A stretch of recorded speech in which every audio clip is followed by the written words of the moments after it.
Hey guys, Tim here again for Droid Life, bringing you another video review, this time for the LeEco Pro 3. If you've been following the news, you will know that LeEco is launching two smartphones for the US market, the S3, which is a more affordable budget device, and the Pro 3, which is the flagship. It's priced at $399, putting it in direct competition with phones like the Honor 8, the Axon 7, 7 Mini, as well as the OnePlus 3T. However, unlike a lot of its competition, LeEco has what I would label as a secret weapon, that being its EUI platform. EUI, at least on its smartphones, is much more than just a skin on top of Android, but a broader content consumption experience, as you can even find it on the company's televisions. We've got plenty of time for all of that, so let's get right into it. This is our LeEco Pro 3 review.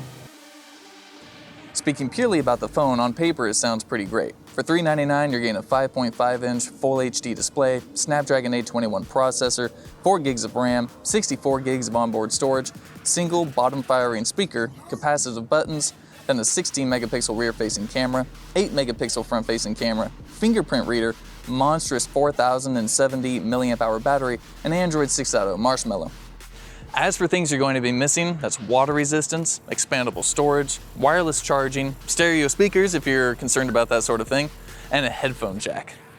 On top of the specs, you'll be getting trial access to LeEco's media services. This will include movie streams, live TV streaming, and cloud storage. To further the mass media consumption experience, you'll need to sign up for an Eco Pass, and there are bonuses to that.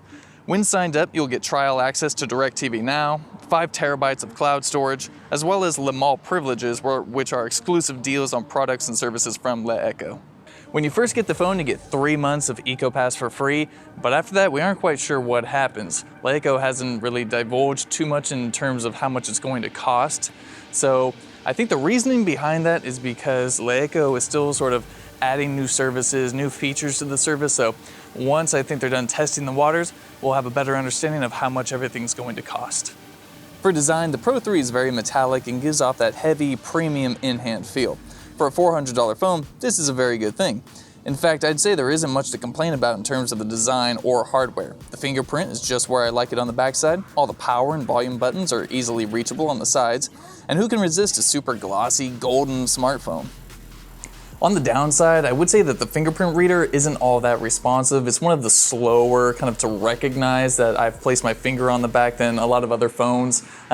Sometimes when the display is off, I'll put my finger on there. The display just doesn't turn on. I'll have to press the power, then finger to unlock it. It's kind of wishy-washy. Sometimes it works, sometimes it doesn't. It's something that LeEco could strive to make better, I think, in a future software update. One of the shining aspects for the Pro 3 is the battery. It's 4,000 mAh, and compare that to pretty much any other flagship device on the market, it's quite a bit larger. I will say, the battery can get me through 2 solid days of usage, no problem. If I'm using the Pixel, I could probably get through a solid day, but Pro 3, 2 days. This could be thanks to the large battery it has, but I also think LeEco built in a bit of software to help cut back on how many tasks the phone can handle at any given time. For example, if I'm jumping in and out of apps, I can come back to one and discover that it's already been closed by the system, forcing the app to restart again when I open it. This isn't necessarily a bad thing, especially if long battery life is something you desire.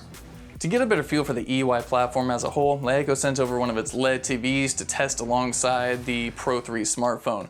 Behind me, I've got the Super 4 X55 TV. It's got a 55-inch 4K panel with HDR, 3 HDMI inputs, dual-band Wi-Fi, sound by Harman Kardon, and as you can see, it's got Android TV with Google Cast and all those goodies.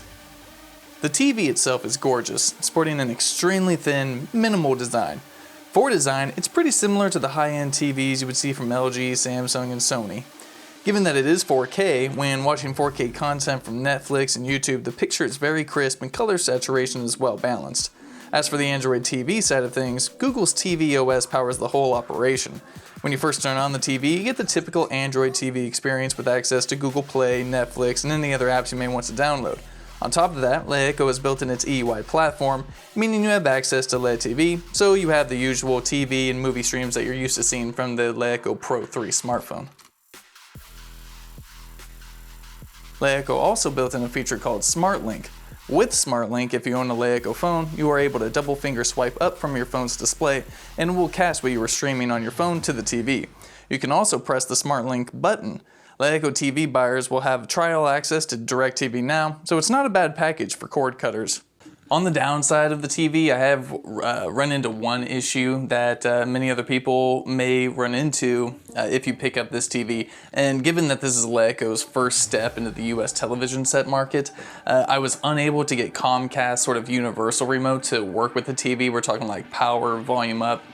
The issue is because Comcast has yet to program LeEco's remote control codes into their system. So when you're setting up your DVR, your cable box, you may not be able to get the Comcast remote working well, you know. So while you can still change the channel and control your DVR functions with Comcast remote, you're unable to work volume and power the TV on and off. So you'll sort of need the two remotes to go alongside until maybe Comcast builds in those codes into their system.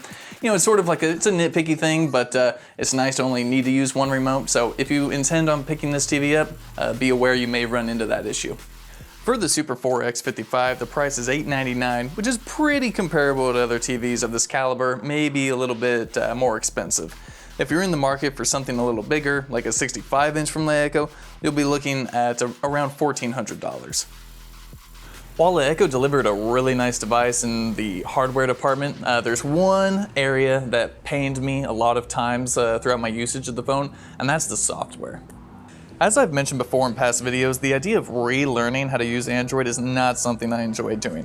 While some of the problems can be fixed with things like a third-party launcher, there are other things built into the system that cannot be fixed with downloads from Google Play. For example, when you pull down the notification bar, your system toggles are nowhere to be found. Instead, what you are provided with are notification management settings. Now, being pretty experienced with different Android OEM skins, LeEco's placement of the system toggle surprised even me. To find them, you have to press on the Recent Apps button on the bottom of the phone. From here, you can find toggles for Wi-Fi, Bluetooth, GPS, auto rotate, and display brightness slider.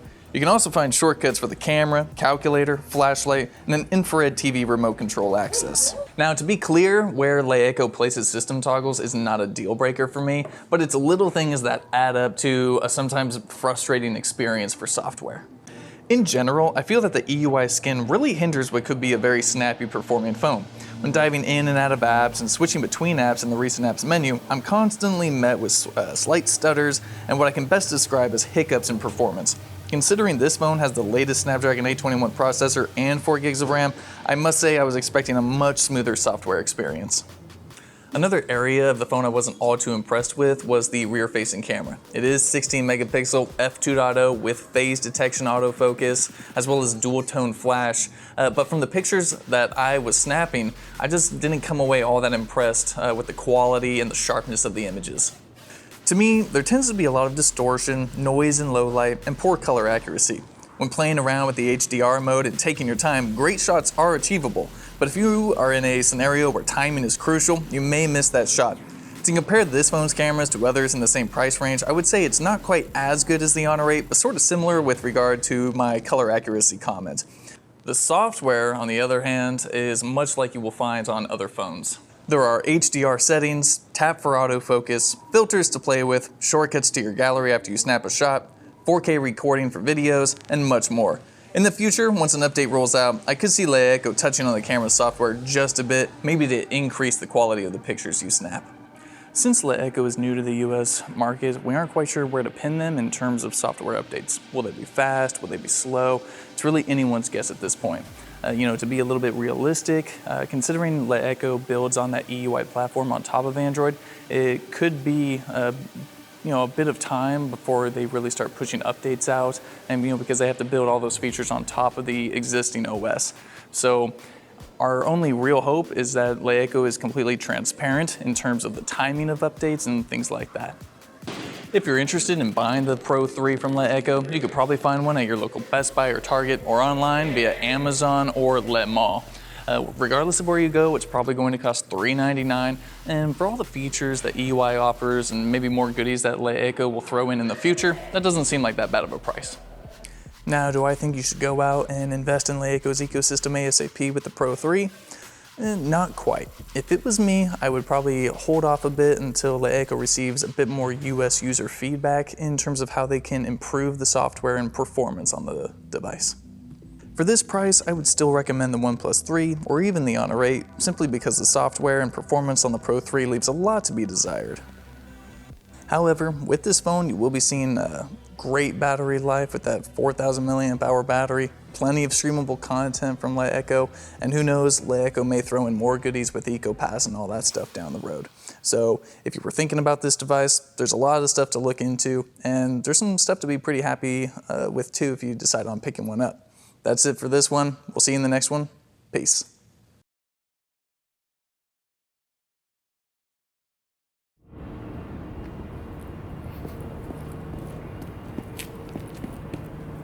How's that look? Super gravy? Yeah, it looks good. Excellent. Perfect. How do I look? Jack. Stereo speak. Let's leave it. I think LeEco. Oh, okay, that's fine. Cut. The phone is priced at $399, which puts it. While LeEco delivered a really nice device in the hardware and stop, please. Phone jack. Stereo speak. Let's leave it. As for things you're missing, that's going to be water resistance, expandable storage, headphone jack, stereo speakers. There's 5 things, isn't there?